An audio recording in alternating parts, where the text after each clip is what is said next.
Talk about your last fight, Clay Guida. Talked about it before the fight, saying Before the fight and after the fight. Before the fight, they gave us a name, Clay Guida, and that was pretty much, like I said, he's a veteran. He's someone I looked up to as a kid. So saying yes to that was a little bit. It was almost realizing, like, man, there's a saying, right, where your idols become your rivals, right? And that's how you know you're doing a good job. So for me, that was that moment where I get to sign a contract to fight someone that I used to look up to. Now I'm going to step on that same stage with them. So it was a lot of nerves going.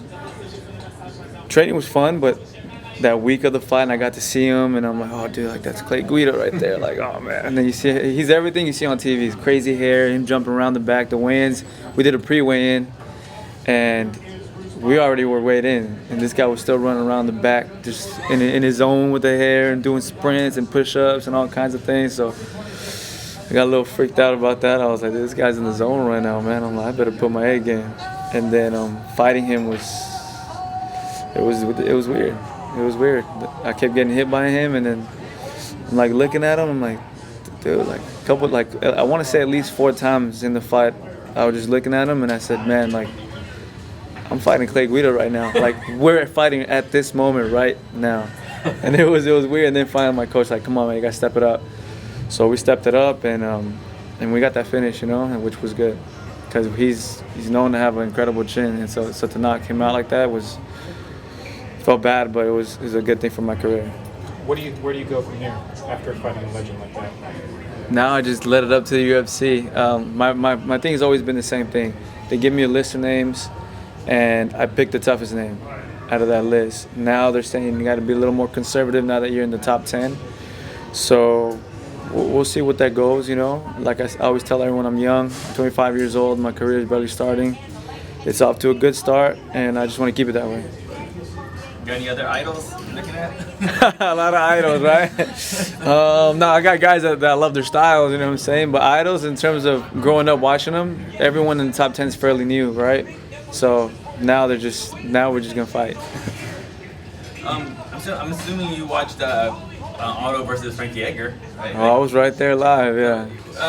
I guess as a fan of the sport, what did you think of that fight? I think Aldo brought it. He's back.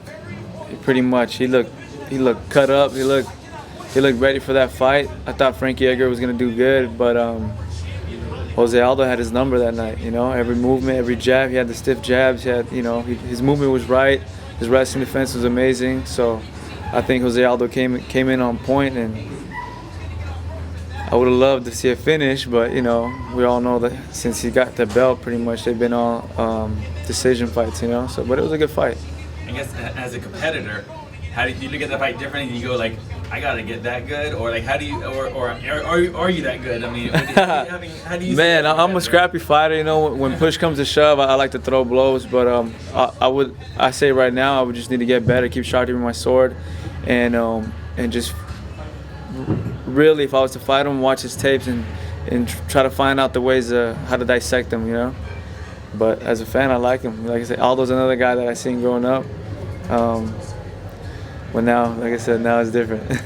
Were you sitting in the little Conor McGregor section where you were standing up and watching the fight? Actually, no. There's 2 sections. Conor was right in front of me, and I was behind him. So I'm watching Conor look at him, and now I'm coming. I'm on the train, man. I'm on my way up. So don't worry, I'll be up there soon. What did you? Oh, sorry. No, good. You had some crazy stuff going on in your life before that fight. Like, has life sort of calmed down for you, or are you in a normal life is still crazy, man. I thought I had a little break after my fight, right mentally, because like I said, I had bad incidents happen to me right before the fight. My boxing coach is one of his best friends, just got diagnosed with cancer and all this. So there's all these things happening, and then like I said, I sent a prayer for him, and we're still, keeping hope for him right now. But it's still rough. But that's life, man. Life's gonna throw a lot of things in your way, so you just gotta, like you said, hold your chin up, and that's it. It's a fight. What brought you out here to the UFC? Just say, hey, you want to come out to Chicago? I want to come out to Chicago. I want to reap the benefits of the fight game now that I'm in it. I'm doing good, So getting to travel, getting to see the city, getting to meet more fans, And I mean, man, when everyone loves to sit at a UFC event, you know what I'm saying? So that's part of it too. For sure. Yeah.